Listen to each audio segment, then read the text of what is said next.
अस्सलाम वालेकुम, this is ज़ैन अदरीस। और हमने लास्ट सेशन किया था सुरफ़ी कोल के ऊपर, जिसमें हमने देखा था कि सुरफ़ी कोल के अंदर कौन कौन से इंग्रेडिएंट्स होते हैं और किस तरह से आपकी हेल्थ के लिए फ़ायदेमंद है। तो आज हमने बात करनी है जोहर जोशांदा के बारे में। जोहर जोशांदा पाकिस्तान की one of the most famous herbal product है, जो यूज़ होती है कोल्ड, कफ़ और थ्रोट इरिटेशन और फ्लू के अंदर।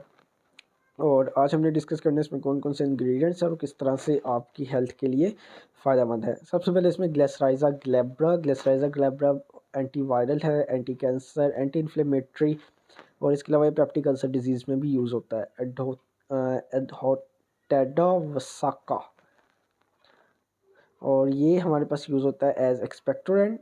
एक्सपेक्टोरेंट क्या होता है, जो स्पूटम कफ या बलगम वाली खांसी के लिए जो भी प्रोडक्ट फ़ायदेमंद है उसे एक्सपेक्टोरेंट कहते हैं। इसके अलावा एंटी एलर्जिक है और एंटी एस्टमेटिक है। मिंठा पिपरेटा या पुदीना इसे कहते हैं, ये नोज़िया और वॉमिटिंग के लिए यूज़फुल होता है, लेकिन इसके अलावा ये इन्फ्लेमेशन को भी रिड्यूस करता है।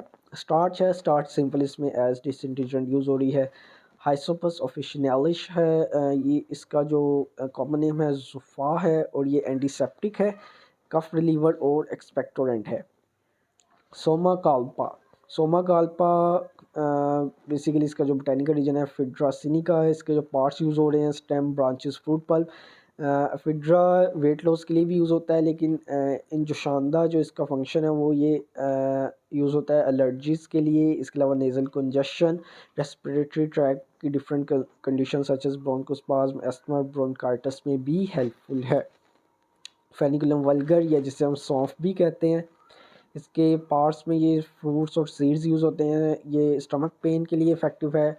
इसके अलावा एक्सपेक्टोरेंट और एंटी इन्फ्लेमेटरी भी है।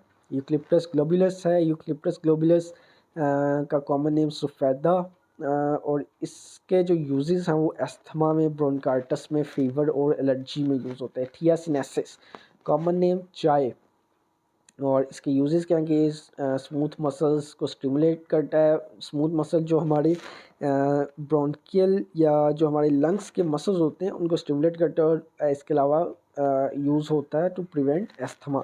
मैकेनिज्म ऑफ एक्शन है कि इसमें जो इंग्रेडिएंट्स हैं वो वर्क किस तरह से करते हैं। फॉर एग्जांपल इसमें जो यूकलिप्टस है वो क्या करता है, वो साइटोकाइंस की प्रोडक्शन को इनहिबिट करता है या बंद कर देता है।